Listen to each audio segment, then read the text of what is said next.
నమస్తే. ఇన్నాళ్ళు నన్ను సపోర్ట్ చేస్తూ, ఎంకరేజ్ చేస్తూ మీ ప్రేమని నాకు అందిస్తున్న ప్రతి ఒక్కరికి కృతజ్ఞతలు. అలాగే ఈ వీడియో కూడా ఖచ్చితంగా మీకు ఉపయోగపడుతుంది. లైక్, షేర్ అండ్ సబ్స్క్రైబ్ చేసి మీ సపోర్ట్‌ని నాకు అందించండి. అలాగే ఈ వీడియో పట్ల మీకున్న అభిప్రాయాన్ని కామెంట్ సెక్షన్‌లో కామెంట్ చేసి తెలియజేయండి. ఇప్పుడు వీడియోని చూద్దాం. నమస్తే. Welcome to our channel. నేను పద్మిని. ప్రస్తుతంతో పాటు ప్రముఖ ఆధ్యాత్మికవేత్త, ఆస్ట్రోన్యూమరాలజిస్ట్, ఎనర్జీ వాస్తు స్పెషలిస్ట్, శ్రీ విద్యా ఉపాసకులు శ్రీమతి జయప్రద గారు మనతో పాటు ఉన్నారు. మాట్లాడదాం. నమస్కారం అండి. నమస్తే అమ్మా. శ్రీమాత్రే నమః. ఎలా ఉన్నారు? బాగున్నాం.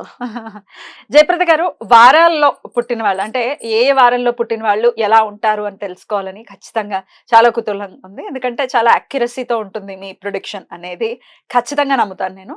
సో మరి ఆదివారం పుట్టిన వాళ్ళు ఎలా ఉంటారు? తప్పకుండా. కాకపోతే ఆ వారాల్లో ఎక్స్‌ప్రెషన్ అంటే ఇంత పూర్వం అయితే మనకి వారాల్లో ఇలా పుడితే ఇలా జరుగుతుందని యోగాలున్నాయి గానీ, ఇది కలియుగ ప్రభావం మరి దారుణంగా ఉంది. సో, మన ప్రిడిక్షన్స్ ఇచ్చిన నక్షత్రము, రాశి, లక్షణాలు అన్నీ కూడా ఉంటాయి కదా! అవును. దీని ప్రకారం కానీ ఎంతో కొంత ఉంటుందిగా. 20% ఉంటుంది.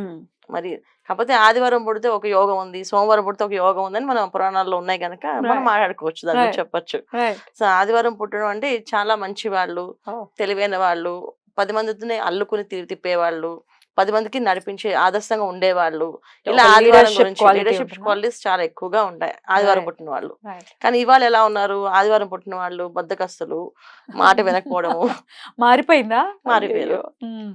మాట వినకపోవడము, చెప్పిన మాట చెప్పినట్టుగా చేయకపోవడము, అబద్ధాలు చెప్పడము.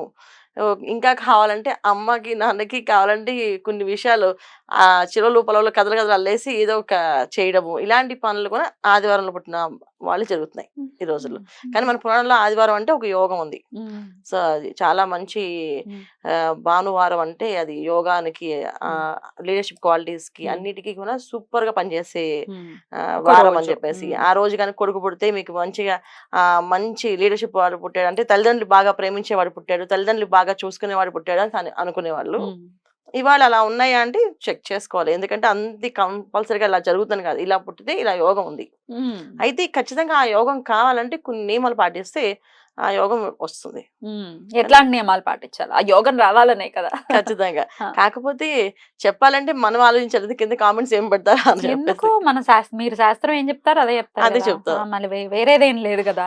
కాకపోతే కొన్ని పాటించాల్సిన నియమాలు ఖచ్చితంగా ఉన్నాయి. అబ్బా, కమెంట్స్ పెట్టే వాళ్ళు రాముడిని కూడా అంటారండి మనంతా. అంతే. వాళ్ళు పెడుతూనే ఉంటారు. మనం చెప్పాల్సింది మనం చెప్పాలి. చెప్పాలి. మీరు చెప్పాల్సింది మీరు చెప్పండి. తప్పకుండా. సో, ఆదివారం పుట్టిన వాళ్ళు ఏంటంటే అబద్ధం ఆడకుండా ఉంటే వీళ్ళు సక్సెస్ అవుతారు నాన్న. అబద్ధం అనేది జనరల్ గా రాకూడదు నోట్లోంచి. తర్వాత నాన్ వెజ్ ఆ రోజు తినకూడదు. ఎవరు కూడా తినకూడదు. ఎవరు తినకూడదు. వీళ్ళు అసలు తినకూడదు. తర్వాత తండ్రిని ఎప్పుడు ఎదిరించకూడదు వీళ్ళు. తండ్రికి ఎదురు మాట కానీ, తండ్రిని ఎదురుగా నిలబడి మాట్లాడడం కానీ, అంటే ఆయనకి ఎదురుగా మాట్లాడడం అంటే ఆయనతో వాదించడం. అలా కాదు, నీకు తెలియదు నాన్న అని అనడం కానీ, మాకు తెలుసు అని చెప్పడం కానీ. జనరల్ గా ఇప్పుడు ఏంటంటే చిన్నపిల్లలే నాన్న చూసుకుని వెళ్ళు అంటే మాకు తెలుసులే అని చెప్పేసి వెళ్ళిపోయిన పిల్లలే ఉన్నారు అంటున్నారు. సో, పిల్లలు అలాగే తెలియదు వాళ్ళకి చెప్పడం. అది అలవాటు అయిపోయి పెద్ద అయిన తర్వాత కూడా తండ్రికి ఎదురుగా అంటే సరే ఆదివారం పుట్టిన వాళ్ళు ఖచ్చితంగా ఈ నియమాలు పాటిస్తే ఆ భాను యొక్క యోగం అని అంటారు దాన్ని. భాను యోగం అంటారు. ఆ యోగం వీళ్ళకి వస్తుంది. యోగం అంటే ఏం లేదు, వీళ్ళ మాట 10 మంది వింటారు. వీళ్ళు చెప్పిన మాట నిజమవుతుంది. అంటే వీళ్ళు అన్న ఒక మాట చెప్పి మీకు ఖచ్చితంగా అవుతుంది ఏంటి అన్నారు అనుకో, ఖచ్చితంగా అవుతుంది ఆ పని. అది పూర్వం రోజుల్లో. ఈ రోజుల్లో అబద్ధం ఆడకుండా వీళ్ళు చెప్పగలిగితే వీళ్ళు అనుకున్న పని అనుకున్నట్టుగా ఖచ్చితంగా అవుతుంది. బ్యూటిఫుల్. ఇలాంటి నియమాలు వీళ్ళు పాటించాలి. తర్వాత భార్యని, తమ్ముళ్ళని, చెల్లెల్ని ఎవరైతే ఉన్నారో వాళ్ళు బాగా ప్రేమగా చూసుకోవాలి వీళ్ళు. సో, అంటే వీళ్ళు ఒక్కరే స్వార్థంగా ఉండకుండా అందరికీ పంచడము, అందరితోటి కలుపుకోవడం, తిరగడం వల్ల బాగుంటుంది ఈ యోగాలు. ఇలా చేసుకోవాలి. రైట్. ఆదివారం అంటేనే సూర్యుడు అధిపతిగా ఉండేటటువంటి రోజు. అవును. మరి ఆదివారం నాడే మరి వీళ్ళు పుట్టారు అంటే ఇది ఆరోగ్యం ఎలా ఉంటుందని అనుకోవచ్చు? ఇందాక మనం చెప్పినట్టు తండ్రిని ఎదిరించకుండా ఉండడం కానీ, అందరినీ కలుపుకొని తినడం కానీ ఉండడం వల్ల అయితే ఆరోగ్యం చాలా బాగుంటుందన్న. లేకపోతే చాలా మందికి హృదయ సంబంధించిన రోగం అనేది ఉంటుంది. అంటే కొంచెం హార్ట్ లో బ్లాక్స్ ఉండడం కానీ, కొంతమంది హార్ట్ అటాక్స్ రావడం కానీ ఇలాంటి జరిగే అవకాశం ఈ ఆదివారం పుట్టే వాళ్ళకి ఎక్కువగా ఉంటుంది ఖచ్చితంగా. సో, ఇలాంటి ప్రాబ్లమ్స్ ఉన్నాయి. మరీ పర్టికులర్ గా ఉంటుంది అని కాదు.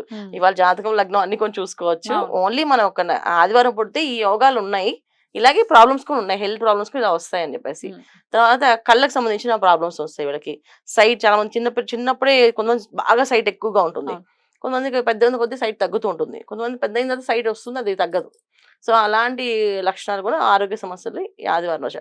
ఇలా సమస్యలు ఉన్నవాళ్ళు మాఘమాసంలో ఆదివారాలు వస్తాయి కదా, ఆదివారాలు తల్లిదండ్రులు తల్లి గాని తండ్రి గాని ఉపవాసం ఉండి వాడి పిల్లవాడి కోసం ఉపవాసం ఉండి ఇలా నమస్కారం చేసుకుని ఆయనకి సూర్య భగవానికి ఆరోగ్యం బాగుండాలి అని అనుకుంటే ఖచ్చితంగా వీళ్ళకి ఆ ప్రాబ్లం కూడా రాకుండా ఉంటుంది beautiful life beautiful long. Okay పెద్దవాళ్ళు అయ్యారనుకోండి, వీళ్ళే పెద్దవాళ్ళు అనుకోండి, వీళ్ళ ఆదివారాలు మాఘ ఆదివారం వస్తుంది కదా, ఆ రోజు మాత్రం స్వామివారికి కొంచెం పరమాణంలో చేసి నైవేద్యం పెట్టి ఆ నైవేద్యాన్ని వీళ్ళు తీసుకొని ఆ రోజు ఇంకే భోజనం చేయకూడదు. ఓన్లీ ఆ పరమాణం మాత్రం తినేసి ఉండాలి. తినేసి ఉండాలి. ఓకే లేదు ఉపవాసం ఉండగలంటే ఉపవాసం మొత్తం ఉండొచ్చు. అలా స్వీట్ తినే ఇంట్రెస్ట్ ఉంటే ఆ పరమాణం వండి తినేయచ్చు అనమాట. రైట్ సో ఇలా చేస్తే కానీ వీళ్ళ ఆరోగ్యం బాగుంటుంది. బాగుంటుంది. ఇక ఏ ఫీల్డ్స్ లో వీళ్ళకి బాగా రాణిస్తారని అనుకోవచ్చు? జనరల్ గా ఏంటంటే వీళ్ళు చాలా క్రియేటివిటీగా ఆలోచిస్తారు నాన్న ప్రతి ఒక్క విషయాన్ని. సో చాలా మంది ఏంటంటే ఈ ఆదివారం పుట్టిన వాళ్ళు చాలా మంది మంచి మంచి రాతలు రాస్తారు. చక్కగా మాట్లాడడము రాయడము అనేది వీళ్ళకి చాలా హాబీ అనమాట, ఇష్టం అనమాట. చెప్పే కదా ఇందాక మీకు చిలువల పళ్ళు కథలు తల్లిదండ్రులకి ఒక్క చెప్తే 2-3 కథలు అల్లి చెప్పడము, ఇలా కాలేజీకి వెళ్ళినప్పుడు ఈ జరిగింది అది జరిగింది చెప్పడము, సరదాగా మాట్లాడడము, ఇవన్నీ కూడా వీళ్ళకి లక్షణాలు ఎక్కువగా ఉంటాయి. అందువల్ల ఏంటంటే ఈ రైటర్స్ లా కానీ తర్వాత వీళ్ళు మళ్ళీ ఎక్కువ బయటికి ఎక్కువ ఏ విషయం అంటే సో ఏరోనాటికల్ ఇంజనీర్స్ కానీ సో అలా ఎగడో కానీ ఇష్టం అంటే ఏదైనా సరే సాధించాలి, ఏదైనా ఎవరు చేయాలని మనం చేసి చూపించాలి అనే కుతూహలం యూనిక్ ఎక్కువగా గా ఉంటుంది. ఉండడానికి ఇష్టపడతారు. సో అందుకే వీళ్ళు డిఫరెంట్ గా ఆలోచిస్తారు, డిఫరెంట్ థింగ్స్ చేస్తూ ఉంటారు. Right. సో వాళ్ళ డేట్ ఆఫ్ బర్త్ సపోర్ట్ చేయాలి, వాళ్ళ జాతకం సపోర్ట్ చేయాలి. అంటే వాళ్ళ ఆదివారం పుట్టంగా అన్ని వచ్చేస్తాయి, మా అబ్బాయి ఏం చేయలేదండి అంటే ఖచ్చితంగా వాళ్ళ జాతకము డేట్ ఆఫ్ బర్త్ కాంబినేషన్స్ కూడా ఉంటాయి. కాకపోతే ఈ లక్షణాలు ఎక్కువగా మైండ్ లో ఎప్పుడు కొంచెం ఉంటూ ఉంటాయి వాళ్ళకి చెయ్యాలని చెప్పేసి. బ్యూటిఫుల్. మరి ప్రత్యేకించి వీళ్ళకి కలిసి వచ్చేటటువంటి డేస్ కానీ కలర్స్ కానీ నంబర్స్ కానీ ఏమైనా ఉంటాయా? అంటే మనం వారాలు మాట్లాడుకుంటాం, వారాలు చెప్తాను. వారాలు చెప్తారా? సో సోమవారం కలిసి వస్తుంది వీళ్ళకి సోమవారం బాగా కలిసి వస్తుంది, తర్వాత బుధవారం బాగా కలిసి వస్తుంది, తర్వాత గురువారం కలిసి వస్తుంది. సో ఈ మూడు వారాలు బాగా కలిసి వస్తాయి.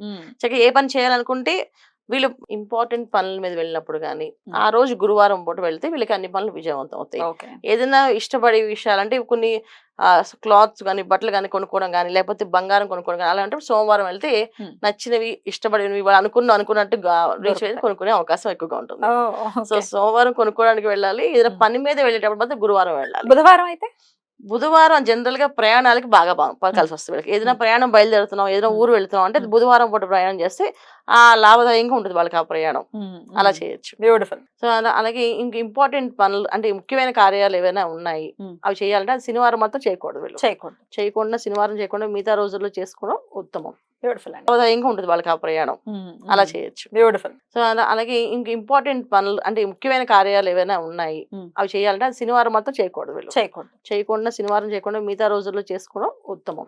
బ్యూటిఫుల్ అండి, చాలా చక్కగా వివరించారు. ఇక నెక్స్ట్ ఎపిసోడ్ లో సోమవారం నాడు పుట్టిన వాళ్ళు ఎలా ఉంటారు అనేది తెలుసుకుందాం. థ్యాంక్ యూ అండి. నమస్తే. నమస్తే అమ్మ. శ్రీమాత్రే నమః.